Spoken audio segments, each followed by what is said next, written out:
Hello, I'm David Chaston with 90 at 9, brought to you by interest.co.nz. This is where you get everything you need to know in 90 seconds at 9 o'clock, including news that banking regulators are making the headlines today.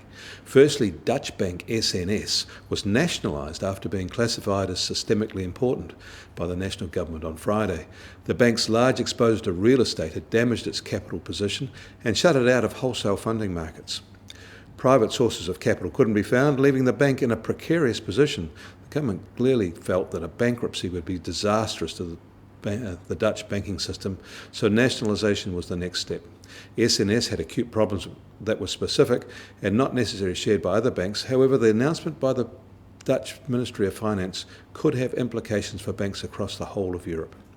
In Britain, the government there has announced that UK banks, including Barclays, HSBC and RBS, will be broken up if they don't follow new rules to ring-fence risky investment operations from retail banking.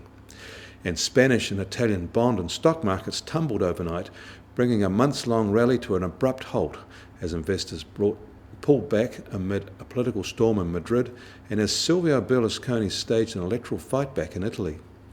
Yields on Spanish sovereign debt suffered their biggest one-day percentage jump since September as the row over slush fund allegations engulfed Prime Minister Rajoy and his party. In the US, bank regulators and lawmakers are also pushing to limit the risk that the government again winds up financing the rescue of one or more of the nation's biggest financial institutions. Strategies being considered range from laws that would cap the size of big banks, make them raise more capital, regulate them to discourage mergers, and require them to hold specific levels of long-term debt to convert into equity in a failure. Closer to home, Australia's competition watchdog has sued credit card company Visa for alleged misuse of market power. The regulator alleged Visa engaged in exclusive dealing and barred retailers from using rival currency conversion services. The outcome of this case could have implications for retailers here and give a significant opportunity to non-bank foreign exchange dealers.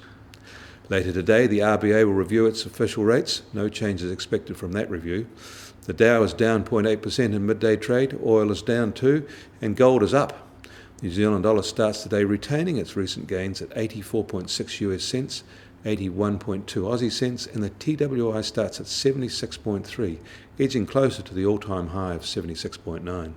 I'm David Chaston, and that was 90 at 9, brought to you by interest.co.nz.